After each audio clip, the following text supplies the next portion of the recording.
la séance du mois de mai, donc 27 mai 2020, de la MRC des Sources. Merci tout le monde de votre présence, chère mère. Donc, vous avez tous reçu l'ordre du jour de la séance. Si oui, je prendrai un proposeur pour accepter l'ordre du jour. M. Terrien, secondé de M. Jean Roy. Également, vous aviez reçu le procès-verbal de la séance du 25 mars. C'était conforme selon nos discussions. M. Blum en fait la proposition, secondé par M. Dion. Et le comité administratif, procès-verbal du 8 avril 2020, M. Jean Roy, secondé de Michel Leplourde. Ça te va, Michel? Non. Donc, M. Pagé? Merci, M. Pagé. Donc, demande de citoyens invités, on n'a pas personne. Suivi du procès-verbal des dossiers, vous avez tous reçu le calendrier des activités juin, juillet à août 2020. Donc, c'est pour vous dire ce qui va se passer au niveau des activités. Puis, vous remarquez, les événements sont quand même assez absents du calendrier à cause du COVID. Donc, c'est vraiment les réunions statutaires qui vont avoir lieu dans les 3 prochains mois. En correspondance, demande d'appui, MRC Vaudreuil-Soulanges, programme d'aide d'urgence aux petites et moyennes entreprises. Monsieur Lebel. Oui, donc le ministère de l'Économie et de l'Innovation a octroyé un contrat à la firme KPMG pour offrir un support professionnel au MRC pour l'analyse des dossiers sans les consulter alors que cette compétence leur a été accordée. La firme KPMG ne connaît pas les réalités et les particularités entrepreneuriales de chaque région, d'autant plus que ce mandat aurait pu être donné à des firmes locales, encourageant ainsi l'économie locale à chaque région. Dans le fond, la MRC de Vaudreuil-Soulanges demande au ministère de l'Économie et de l'Innovation de débloquer les fonds nécessaires pour l'embauche de personnes en matière de développement économique, tel que prévu au budget provincial, plutôt que de donner des contrats à des firmes externes. Je ne sais pas si, Frédéric, tu souhaitais compléter. Oui, vous vous souvenez, dans le budget provincial déposé 3 jours avant la pandémie planétaire, donc il avait été prévu un 97 millions d'aides au soutien au développement économique des MRC pour nous aider à nous positionner suite à la transformation du MEI avec Investissement Québec. Donc, cette mesure a été annoncée, mais elle n'est toujours pas là, en vigueur et il n'y a pas d'argent qui est envoyé vers les MRC. Ces sommes-là seraient grandement intéressantes pour nous aider dans la relance économique. Donc, c'est un peu ce que la MRC de Vaudreuil-Soulanges dit, c'est dispersez pas les fonds que vous avez dans les différentes mesures d'aide par-ci par-là sans nous consulter. Envoyez-nous les sous qui étaient prévus, puis on va s'occuper de travailler sur la relance. Donc, ça, c'est le genre de proposition qu'on vous propose d'appuyer si vous êtes à l'aise avec ça. Puis c'est le même enjeu qu'on va réitérer au niveau estrien également. Donc, l'ensemble des préfets trouve important de soutenir cette démarche dans la lettre ouverte qui va paraître samedi prochain. Ça fait partie des revendications. Ça va? Donc, si tout le monde est d'accord, je prendrai un proposeur pour appuyer la demande d'appui, M. Roy et M. Pagé. Merci. Demande d'appui pour le raccordement triphasé de la firme S. Roy. M. Lebel. Donc, la MRC des Sources considère l'industrie agroalimentaire comme un secteur économique principal de son territoire. Dans le fond, c'est important de soutenir la ferme Stéphane Roy pour contribuer au développement économique des zones rurales là, de la MRC. L'entreprise, dans le fond, c'est un des plus gros producteurs agroalimentaires. Grâce au raccordement au courant triphasé, l'entreprise pourrait s'agrandir, se diversifier pour la transformation de produits et investir dans des projets technologiques. Dans le fond, elle pourrait contribuer davantage à l'approvisionnement local de la région puis à son essor aussi économique. Entre autres, le projet de conversion énergétique de ces installations emploierait la biomasse locale en remplacement du propane pour le séchage du grain puis le chauffage d'unités animales. Ça permettrait de contribuer à la croissance des énergies vertes au Québec et renouvelables, ainsi que l'autosuffisance locale en énergie. Le gouvernement du Québec a annoncé 15,2 millions de dollars dans son budget 2020-2021 pour assurer le financement des projets d'extension du réseau triphasé en milieu agricole. Dans le fond, la MRC souhaite faciliter l'accès à ce fonds en appuyant l'entreprise dans sa démarche pour comprendre le processus administratif pour y accéder. Donc, ce sera une recommandation ici d'appui de Stéphane Roy pour la demande de pouvoir obtenir le triphasé pour sa ferme. La MRC des sources travaille beaucoup en diversification économique. L'agriculture fait partie du développement de nos régions, surtout dans la MRC des sources. Donc, je pense qu'il faut appuyer ce genre d'initiative. Monsieur Plourde, tu en fais la proposition? Oui. Secondé de Monsieur Terrien. Merci. Appui au centre, à la Chambre de commerce des sources, programme de certification en leadership et habilité de direction adaptée à la crise sanitaire. Tout un beau projet en tant que tel. Philippe? Donc, dans le fond, la MRC a reçu une lettre le 28 avril dernier. La Chambre de commerce et d'entrepreneuriat des sources met sur place, en partenariat avec l'Institut de leadership, un programme de formation pour ses membres. Ce projet va être entièrement financé par le programme Action concertée pour le maintien de l'emploi, le fameux PACME, lié au COVID-19, afin de soutenir les entreprises de la MRC des sources. Le projet a été déposé à la Commission des partenaires du marché du travail à titre de promoteur collectif. Dans le cadre du déploiement de cette offre aux entreprises, la Chambre de commerce souhaite avoir l'appui des acteurs du développement économique de son territoire. La MRC des sources a assuré, dans le fond, son soutien en appuyant leur démarche auprès de la Commission des partenaires du marché du travail. On comprend dans le fond l'importance d'offrir aux membres, gestionnaires et cadres de devenir des leaders efficaces aptes à mobiliser leur équipe, plus particulièrement en temps de crise et de changement, régler des conflits, affronter les changements avec compétence et relever les défis auxquels leurs propres organisations sont confrontées. Donc, il y a des formations très intéressantes là, en termes de leadership. Donc, ce serait aussi pour appuyer la Chambre de commerce. Est-ce qu'il y a un maire qui voudrait appuyer ce beau projet? Monsieur Roy, secondé de Monsieur Dion. MRC Bromédicois, accélération du déploiement de l'Internet haute vitesse. Je pense que tout le monde trouve important l'Internet haute vitesse. Philippe? Oui, dans le fond, la MRC de Bromédicois demande aux deux paliers de gouvernement de prendre toutes les mesures nécessaires là, qui s'imposent pour assurer l'accès à Internet haute vitesse à tous les citoyens et les entreprises du territoire, afin de réduire les délais d'émission des permis, entre autres pour le déploiement de la fibre optique notamment. Puis considérant aussi la crise actuelle de la COVID, je pense que le besoin d'avoir un service Internet efficace là, est vraiment important. Donc, c'est un appui qui est demandé au MRC. Donc, c'est une recommandation d'appui aussi à la MRC de Bromédicois pour ce qui est leur demande. Puis on va bonifier aussi en indiquant toutes les différentes problématiques et autres qu'on peut vivre. Là. Bonification du programme, entre autres, du CRTC actuellement, qui est en cours d'analyse. Donc, ça peut faire partie de la résolution d'appui en plus à la MRC Bromédicois. Je pense que tous les maires sont vraiment unanimes par rapport à l'importance de la desserte. Donc, y a-t-il un maire qui voudrait proposer?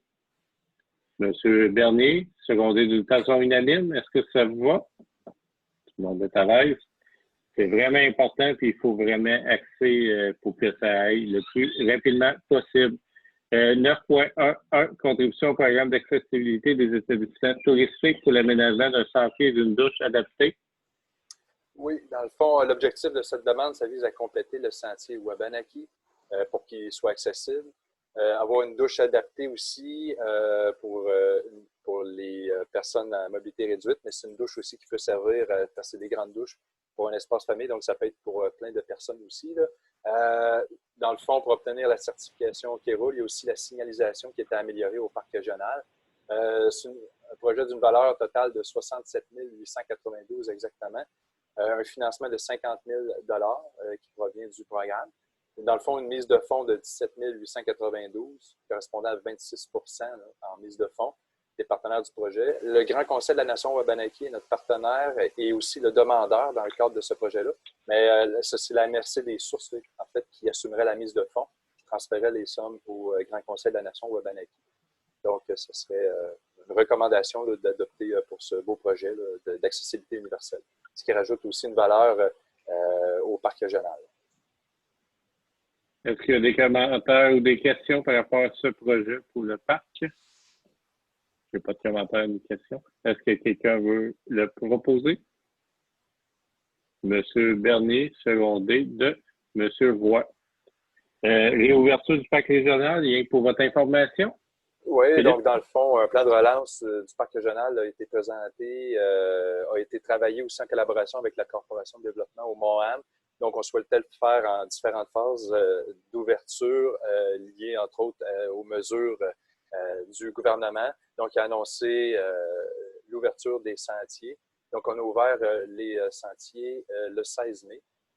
Jusqu'à présent, dans le fond, il y a eu 3000 visiteurs là, depuis le 16 mai enregistrés au Parc régional du Mont-Ham. C'est des très bons chiffres. C'est sûr que le beau temps a aidé depuis la fin de semaine de la fête des Patriotes. La première fin de semaine, c'était 1000 personnes. Puis la deuxième a été très achalandée, près de 1200 personnes, pour un total de 3000, considérant aussi la période fin de semaine. C'est un achalandage tout à fait gérable. Ça va très bien au parc. Donc, de ce côté-là, c'est certain qu'il y a certains avertissements, mais l'équipe est capable de gérer le flux des visiteurs. Puis, dans le fond, tout se fait aussi par transaction, soit par Internet ou transaction directement bancaire. Il n'y a pas d'échange d'argent sonnant. Les randonneurs sont très heureux de la réouverture selon tous les commentaires recueillis. Donc, un beau site qui est réouvert au public là, pour ce qui est des sentiers. On verra pour les prochaines phases. On a des annonces aussi qui vont venir pour l'ouverture des campings.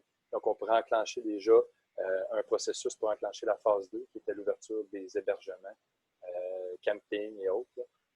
Donc, c'est ce qu'on va pouvoir faire dans les prochains temps aussi du côté du parc régional. Merci, M. Lebel, de l'information. M. Roy? Juste pour ajouter un petit peu, j'ai parlé avec Fred aujourd'hui, puis il disait qu'on était même à 4000. Ce qu'il me disait aussi, c'est qu'on est obligé de faire venir des toilettes chimiques comme à l'automne, parce qu'on est à peu près à chalandage comme à l'automne. Fait que les gens, ils sortent vraiment beaucoup, là. Fait que je pense qu'il va falloir qu'on check cette partie-là aussi, là. On en avait parlé, là. Juste pour... comme complément. C'est ça qu'il y avait du monde de partout, puis ils sont bien heureux. C'est ça. Monsieur Lebel? Dans le fond, pour répondre à Jean Roy, on a contacté, parce qu'on avait présenté au programme là, PPAS, je ne me souviens plus de l'acronyme précisément, puis il n'y a pas de réponse encore à ce jour-ci. Donc, le dossier est toujours en analyse. Donc, on n'a pas de réponse donc, on attend les réponses pour le programme, puis dépendamment de la réponse, on va prendre action là, parce qu'on sait que c'est un problème, là, puis on souhaitait le régler au parc. Merci. L'information concernant l'ouverture de la route verte, M. Lebel, encore? Oui, la route verte a été ouverte aussi le 16 mai, en même temps que les pistes de randonnée au Mont-Ham. Jusqu'à date, la piste cyclable a été très populaire durant les 2 dernières fins de semaine. On ne prend pas le décompte officiel des visiteurs, mais les stationnements, ce qu'on dit, étaient quand même remplis durant les fins de semaine. Il y avait beaucoup de va-et-vient dans les stationnements pour utiliser la belle route verte. Donc, c'était simplement un point d'information. Merci. Au niveau du service d'animation estivale? Oui, dans le fond, pour ce qui est des services d'animation estivale, c'est un point d'information aussi. On sait qu'il y a l'autorisation d'ouverture des camps de jour qui vont débuter le 22 juin. On avait, à la MRC, on a travaillé avec un service de santé et sécurité au travail. Là, donc, c'est quelque chose qui peut être offert aux municipalités comme service pour faire audit, vérifier si toutes les normes de santé et sécurité sont bien en place au niveau de vos camps de jour et comment aussi les mettre. Donc, c'est un service qui pourrait être offert. Donc, on va communiquer avec les municipalités là, pour ce projet-là. Merci. Peut-être une mise à jour concernant le bureau d'accueil touristique? Oui, on a participé à l'élaboration de mesures de prévention pour l'ouverture des bureaux d'accueil touristique avec une initiative ici de Tourisme Canton de l'Est. Donc, c'est une initiative qui reste à faire approuver par la CNESST. Dans le fond, pour vous informer aussi, 2 étudiants sont disponibles pour travailler au bureau d'accueil touristique cet été. Donc, c'est une bonne nouvelle parce que c'est 2 personnes qui étaient déjà là l'an passé. Donc, point de vue connaissance du territoire, là, ça va être vraiment intéressant. Ils reviennent au bureau d'information touristique. On a reçu la réponse à la demande de subvention Emploi d'été Canada pour les 2 postes. Donc, c'est une subvention intéressante là, pour notre MRC, 8 422 $. Puis, sachant que c'est des personnes qui étaient aussi là l'an passé, c'est une plus-value pour notre territoire. Donc, on a des fortes chances de pouvoir bien ouvrir notre bureau d'information touristique. Merci pour l'ensemble de l'information. On s'est rendu en développement de territoire au niveau du fonds local, FDT, avenant aux ententes des municipalités, fonds local FRR, Frédéric. Oui, donc vous vous souvenez, notre façon de procéder dans le cadre de la gestion de l'ancien FDT, maintenant appelé FRR Volet 2. Dans le temps du FDT, on avait une partie de l'enveloppe qui était transmise aux municipalités locales pour stimuler leur développement local. La manière de procéder, c'était par entente de délégation des sommes. Donc, cette entente-là était associée à l'entente qu'on avait avec le ministère des Affaires municipales et de l'Habitation. Donc, considérant qu'on a une nouvelle signature d'entente dans le cadre du changement du programme, pour être capable que vous puissiez investir les sommes au courant de l'année 2020, il faut faire un avenant à notre protocole d'entente. Donc, pour une durée d'un an, notre lac à l'épaule qu'on prévoit là, à l'automne va nous permettre là, de travailler sur les modalités, mais entre-temps, pour l'année actuelle en cours, les modalités de l'année antérieure seraient reconduites dans le cadre de l'avenant. Donc, tout ça là, est en processus avec vos municipalités locales. Puis, les enveloppes prévues dans le cadre du budget sont les mêmes. C'est une technicalité administrative qu'on se doit d'adopter pour la suite du programme puis sa gestion locale. Donc, cette entente-là, ça permet d'avoir l'ensemble des sommes disponibles dans vos milieux. Ça vous va? Oui, M. Terrien, vous êtes d'accord? Secondé de M. Jean Roy. Merci tout le monde. FRR 2020, Jardin communautaire pédagogique à Saint-Adrien.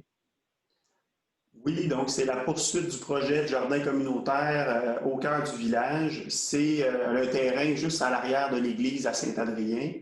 Donc, le but, c'est d'améliorer et d'augmenter le niveau du jardin pour ajouter un volet arbres fruitiers et nourriciers. Donc, c'est aussi des activités pédagogiques pour les jeunes. Donc, la demande au FRR, c'est une demande de contribution de 2 000 dans le fonds local de Saint-Adrien pour 29 du coût total de projet qui est évalué à 6 996 $. Ça va? Tout le monde est à l'aise par rapport à ce projet? Donc, M. Plourde et M. Dion, merci. FDC régional, une offre de service pour une vidéo pour le fonds Éco-Leader. Donc, vous vous rappelez qu'on est responsable régional du projet Éco-Leader, qui est un programme du ministère de l'Économie et de l'Innovation. Dans le cadre de la mission et du plan d'action du projet Éco-Leader, il y a un projet qui est de produire des capsules vidéo pour montrer des entreprises inspirantes qui ont mis en place des pratiques d'affaires éco-responsables et de technologies propres. L'objectif de ces capsules-là, c'est justement de stimuler par les retours d'expérience la réalisation d'autres projets, puis d'inciter les entreprises à passer à l'action. On mentionne que cette crise-là a des conséquences importantes pour notre tissu économique estrien. Bien, de profiter peut-être de cette relance économique pour stimuler le développement durable, pour être une belle opportunité. Donc, le Fonds Éco-Leader tente justement de s'inscrire dans cette mouvance-là. Voilà. Ça va? Tout le monde est à l'aise? Proposé par M. Terrien, secondé de M. Bernier. Merci. On s'est rendu au fonds supra-régional, un projet de mobilisation pour atténuer l'isolement social des aînés. Donc, c'est un projet qui touche la MRC du Val-Saint-François et la MRC des Sources en partenariat avec le Petit Bonheur de Saint-Camille et plusieurs partenaires. Je m'excuse d'en oublier, là, le Centre de santé, le CIUS, j'en oublie, le CHSLD, etc. Ça mobilise un grand nombre d'intervenants. L'objectif, c'est de travailler avec le hub numérique des sources afin d'agir rapidement pour atténuer l'isolement et le stress vécu par les aînés dans le confinement causé par la COVID-19. Le projet a 3 objectifs. Contribuer à briser l'isolement des aînés en résidence pour personnes âgées privées ou de type CHSLD qui sont réellement coupées du monde actuel en leur offrant des activités et des petites douceurs à caractère culturel. Aider les artistes et les entreprises de caractère culturel en leur permettant d'être rémunérés pour leur création dans le cadre des actions pour les aînés.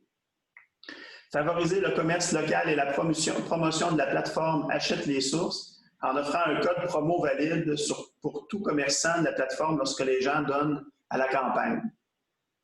Donc, le financement du projet sera en grande partie via la plateforme de sous-financement La Ruche Estrie. Puis, le montant demandé au FRR supra-régional est un montant de 2 000 correspondant à 4 du coût total du projet. un projet de 50 000 $.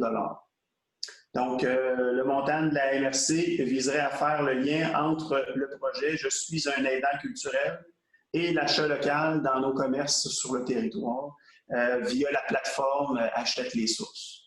Donc, pour nous, ce serait via la plateforme, puis en offrant des coupons rabais de 10 $, donc un code promotionnel, pour une contribution de plus de 50 $ à la campagne de sociofinancement. Donc, un retour là, sur une contribution au projet. Fait que, voilà, c'est le modèle proposé. Puis, c'est une excellente initiative avec énormément de partenaires. C'est vraiment le fun de voir l'ensemble des partenaires qui se joignent à ce projet. Notre contribution, c'est symbolique, c'est 2 000 $. Donc, pour un si beau projet, quelqu'un veut en faire la proposition, M. Roy, secondé de M. Dion. Merci. Octroi de mandat, stratégie attractivité des territoires, quelques communications pour le développement des territoires. Oui, donc vous avez vu passer dernièrement sur les médias sociaux une nouvelle annonce concernant un sondage auprès de la population. En fait, c'est notre stratégie d'attractivité territoriale qui est en marche.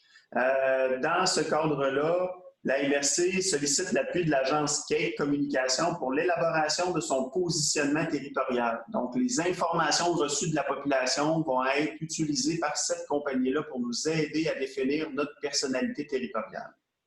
Donc, cette étape est majeure pour la suite de la stratégie. Puis, ils vont nous permettre d'accompagner les municipalités dans les actions de promotion de leur territoire, puis dans le développement de projets d'amélioration de la qualité de vie pour les résidents et les futurs résidents qui choisiront de venir ici s'établir sur le territoire. Ça va? Tout le monde est à l'aise avec ce mandat? Je parle d'un proposeur puis un secondaire, s'il vous plaît. Monsieur Jean Roy, secondé de Monsieur Terrien. On s'est rendu en aménagement de territoire, dossier d'aménagement, fin de la consultation publique écrite pour le projet de règlement 258-2020, zone d'instabilité du sol. Pour l'information, M. Lebel. Oui, dans le fond, la MRC des Sources informe que la consultation publique écrite pour le projet de règlement en titre a pris fin le 22 mai dernier, tel que spécifié dans l'avis public qui avait été transmis le 22 avril 2020. Aucun commentaire écrit n'a été transmis à la MRC. Donc, la procédure d'adoption du règlement suivra son cours suite à la réception de l'avis gouvernemental qui n'a toujours pas été reçu à la MRC. Mais la date limite est autour du 6 juin, donc on devrait le recevoir prochainement. Rappelons dans le fond que la mesure exceptionnelle de consultation publique sous forme écrite a été prise conformément à l'arrêté ministériel 2020-008 dans le cadre de l'urgence sanitaire due au COVID-19. Donc, à la séance de juin, on devrait être en mesure de présenter un règlement final, dépendamment aussi de l'avis gouvernemental, mais c'était simplement un point d'information aussi. Merci, M. Lebel. On s'est rendu en gestion de réseau routier. Appui à la municipalité d'Anne-Sud pour le dépôt au PPA-ES, déplacement des utilités publiques pour la fameuse route 257. Oui, en fait, c'est un appui aussi à la municipalité de Saint-Adrien, combiné Am-Sud et Saint-Adrien pour le dépôt au PPA-ES, puisque les deux municipalités, Am-Sud et Saint-Adrien, ont conjointement procédé à la confection des plans et devis en vue de la reconstruction de la route 257. L'étape suivante du projet pour la route 257, c'était le déplacement des utilités publiques. Les coûts estimés pour cette étape sont de 520 000 $ pour Am-Sud et de 85 115 $ pour Saint-Adrien. La municipalité de Am-Sud doit prévoir un délai d'une à 3 années avant que le déplacement soit effectué et 2 années pour Saint-Adrien à peu près. Donc, les deux municipalités demandent 100% en subvention au PPA-ES. Donc, ce serait pour soutenir les deux municipalités dans leur demande au programme du ministère des Transports. Donc, tout le monde était d'accord qu'on appuie cette demande. Je prends un proposeur, M. le maire Pagé, secondé par M. Jean Roy. Un point d'information sécurité publique. Le prochain comité de sécurité publique CSP sera le 7 juillet prochain, juste avant les vacances de la construction. On s'est rendu au site d'enfouissement, site État des revenus et dépenses au 30 avril 2020 qui vous a été déposé. Est-ce que tout le monde est à l'aise? Si oui, je prends un proposeur et un secondaire. M. Pagé, secondé par M. Pierre Terrien, au plan des matières, le plan de gestion des matières résiduelles, PGMR, rapport de suivi de mise en œuvre du plan de gestion des matières résiduelles, M. Lebel. Oui, donc, conformément à la loi, on doit transmettre au ministère de l'Environnement le suivi là, des actions du PGMR. Dans le fond, ça serait demandé ici d'adopter ce rapport de suivi 2019. Dans le fond, on fait état des actions posées par la MRC et les municipalités afin, dans le fond, de parvenir aux objectifs fixés dans le PGMR. On pourrait souligner les bons coups. Les gens oublient certainement. Là, mise à jour du bottin des récupérateurs et des ressourceries, implantation du compost à Âme-Sud, Saint-Camille en 2019 et implantation en cours à Saint-Georges-de-Windsor pour 2020. Régionalisation de la vidange des fosses septiques et participation active des municipalités vidangées en 2019 pour les fosses. Campagne de promotion concernant l'implantation du compost. Essai concluant aussi d'un éco-centre occasionnel à Wotton. Les cibles d'accompagnement des ICI ont été atteintes sur le territoire pour l'application des 3 ARV. Puis une concertation aussi régionale très active en PGMR et certainement d'autres bons coups, mais c'est quelques-uns qui étaient énumérés là, dans le plan de suivi, là, le rapport de suivi du PGMR. Merci, M. Lebel. Tout le monde est à l'aise. Si oui, je parlais à quelqu'un pour adopter le plan. M. Roy et M. Dion. On s'est rendu en finance, MRC, État des revenus et dépenses au 30 avril 2020. Est-ce que quelqu'un propose une seconde? M. Terrier, secondé de M. Bernier. Et la liste des chèques du 1er avril au 30 avril. Est-ce que quelqu'un qui a des questions, des commentaires?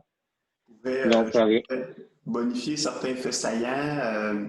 Au niveau du poste de communication, vous voyez qu'on prévoit là, un dépassement au courant de l'année. En fait, la gestion de la crise COVID-19 nous amène justement plusieurs dépenses en communication. On soutient nos communicateurs, tant le journal local que la radio. Donc, on publie beaucoup plus que normalement. Donc, ça va amener un dépassement de coûts. Au niveau du FFQCD, le Fonds franco-québécois de coopération décentralisée, on a eu des réclamations tardives. Normalement, c'était supposé être comptabilisé dans l'année financière 2019.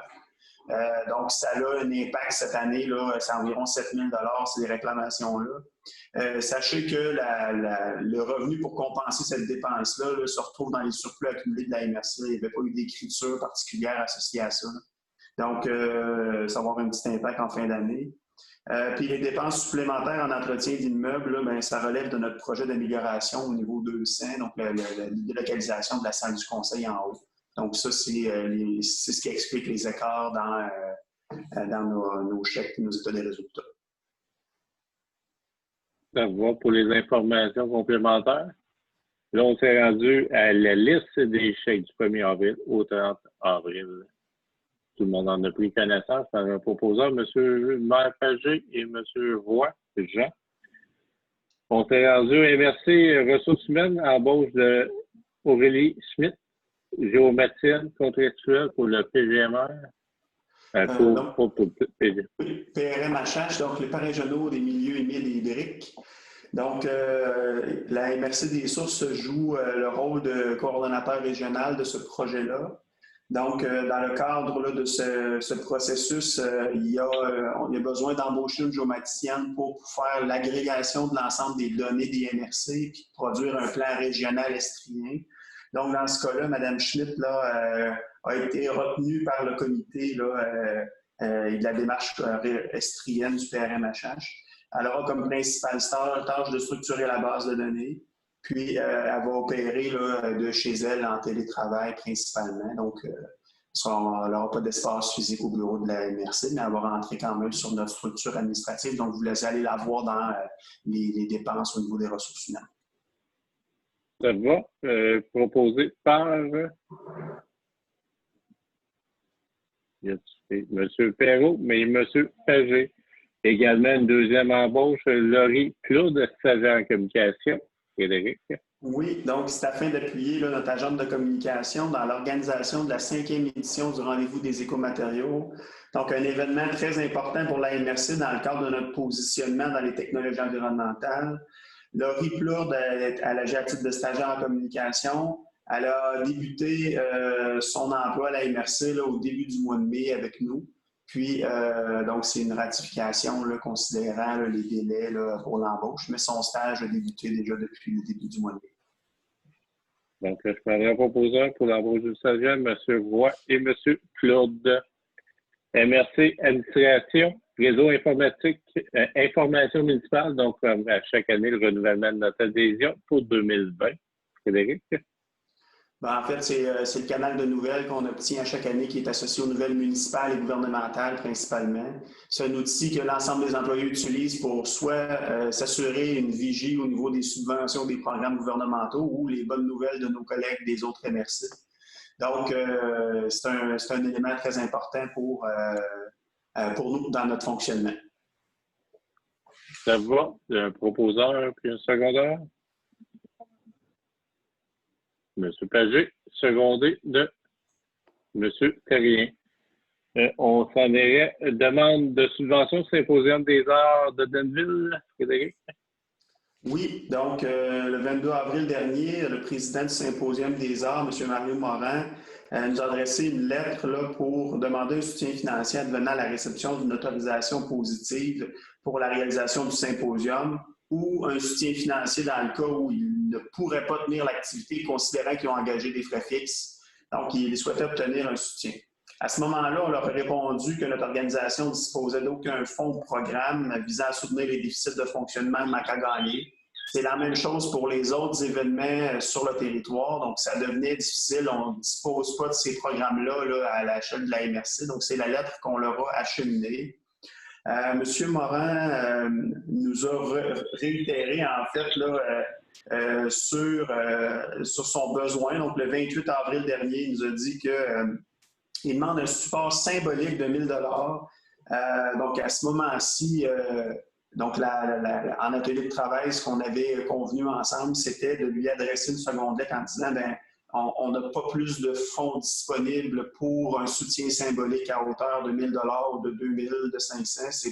On ne dispose pas de ces programmes-là, puis il faudrait le multiplier par le nombre d'événements sur le territoire, considérant là, les enjeux liés à la COVID. Donc, on réitère toutefois notre engagement à faire des représentations nécessaires auprès du ministère du Tourisme, à Patrimoine Canada, pour que les mesures transitoires soient disponibles pour leur événement, considérant l'ampleur qu'il a pour le secteur culturel de notre territoire.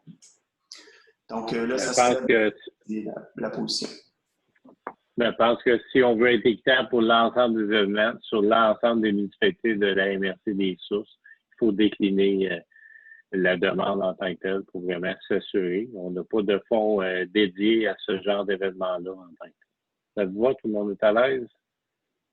Proposé par M. Bernier, secondé de M. Pagé. Ça complète l'ensemble des sujets pour l'ordre du jour de ce soir. J'aimerais vous rappeler la prochaine séance de la MRC ordinaire, c'est le lundi 22 juin 2020 à 19h30. Vous aurez une préséance à 17h30. Ça va? Donc, merci tout le monde de votre participation à cette séance du mois de mai par un proposeur pour lever la rencontre par M. Jean Roy. Donc, merci tout le monde. À la prochaine.